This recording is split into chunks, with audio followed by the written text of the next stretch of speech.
সবাই বলে মাখন নাকি, মাখনের মতোই মুখে দিলেই মিলিয়ে যাবে। মাত্র একটি ডিম আর 2 কাপ আটা দিয়ে তৈরি হয়ে যাবে মাখন রুটি। রুটি পরোটা যেটাই বলেন, বলতে পারেন অপূর্ব। এটা কিন্তু আপনারা নেহারি অথবা চিকেন দিয়েও খেতে পারেন, সব কিছু দিয়ে খেতে একদম অপূর্ব স্বাদের লাগে। তো চলুন বেশি দেরি না করে শুরু করি। প্রথমে আমি একটা বোলে একটা ডিম ভেঙে নিয়েছি, তার মধ্যে দিয়ে দিচ্ছি 1 কাপ উষ্ণ গরম দুধ। এখানে কিন্তু উষ্ণ গরম দুধটাই ব্যবহার করতে হবে। এরপর দিয়ে দিচ্ছি স্বাদমতো লবণ আর 2 টেবিল চামচ চিনি, আর দিয়ে দেবো 1 টেবিল চামচ ইস্ট। ইস্টটা সবার কাছে নাও থাকতে পারে, এটা আপনারা মার্কেট থেকে পেয়ে যাবেন। এবার দিয়ে দেবো 2 টেবিল চামচ সয়াবিন অয়েল। এবার সবগুলো উপকরণ খুব ভালোভাবে মিশিয়ে নেব।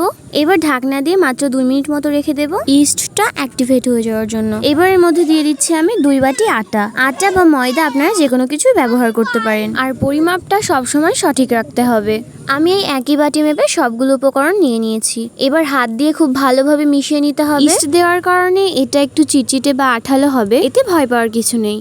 হাতে অল্প একটু করে সাদা তেল লাগিয়ে নিয়ে এটা মিশিয়ে নিতে হবে। খুব ভালোভাবে মেশানো হয়ে গেলে এটা আমি আবারও ঢাকনা দিয়ে রেখে দেবো 1 ঘন্টার জন্য। ফিরে আসছি 1 ঘন্টা পর। এটা আমি 1 ঘন্টা মতো ঢাকা দিয়ে রেখে দিয়েছিলাম। খেয়াল রাখতে হবে যাতে এর মধ্যে কোনো রকম বাতাস প্রবেশ না করতে পারে, আর এটা আপনারা সবসময় গরম জায়গাতেই রাখার চেষ্টা করবেন। দেখুন ঢাকনাটা খোলার পর এটা ফুলে পুরো ডাবল হয়ে গিয়েছে। এবার আমি হাত দিয়ে এভাবে ভিতরের বাতাসগুলো বের করে দিচ্ছি, ভালোভাবে মথে নিয়ে বাতাসটাকে বের করে দিয়েছি। এবার এর উপর অল্প একটু ময়দা ছিটিয়ে দিয়েছি, তারপর ছোট ছোট লেচি কেটে নিয়েছি। এবার আমি আরো একটু ময়দা দিয়ে এটাকে হালকা করে বেলে নেব।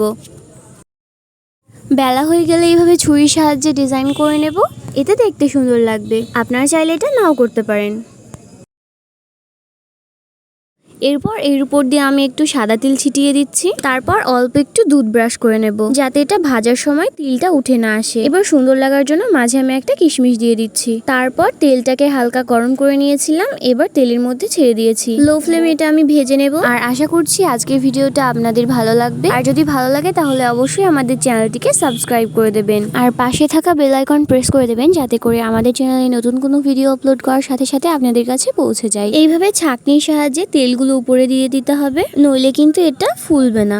এই কাজটা করলে এই পাউরুটিটা আরো খুব সুন্দর নরম তুলতুলে হবে, পাউরুটি বা মাখন কেক যেটাই বলেন না কেন। আর এখানে তিলটা দেওয়ার কারণে ফ্লেভারটা অনেক সুন্দর আসে, আপনারা এটা নাও দিতে পারেন।